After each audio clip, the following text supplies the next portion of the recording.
જય શ્રી કૃષ્ણ. જય શ્રી કૃષ્ણ. કેવી લાગી સ્મિથ હોસ્પિટલ તમને? સ્મિથ હોસ્પિટલ અમને સરસ લાગી છે. મારી વાઈફનું ઓપરેશન કરાવવા આવ્યા છીએ, 2 દિવસ થયા છે.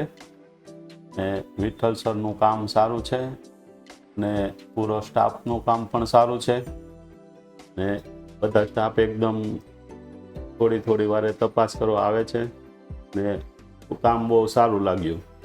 હોસ્પિટલની ચોખ્ખાઈ કેવી લાગી તમને? હોસ્પિટલની ચોખ્ખાઈ પણ સરસ છે, બધું કામ રેડી છે. અને કોઈ અગવડ પડી હોય એવું કાંઈ? નહીં, કોઈ પણ જાતની અગવડ નથી પડી અને 2 દિવસમાં મારી વાઈફનું સારું પણ થઈ ગયું છે. આમ 24 કલાકની અંદર તમને પેશન્ટની રિકવરી કેવી લાગે છે? રિકવરી ઘણી સારી છે. મારે જાતે બેસી શકે છે, ચાલી શકે છે? ચાલી શકે છે, બેસી શકે છે. તમને રજા આપવાનું ક્યારે કીધું સરે? રજા આપવાનું આજે સાંજે કીધું છે. તો તમે 24 કલાકમાં ઘરે જતા રહેશો ને? હા.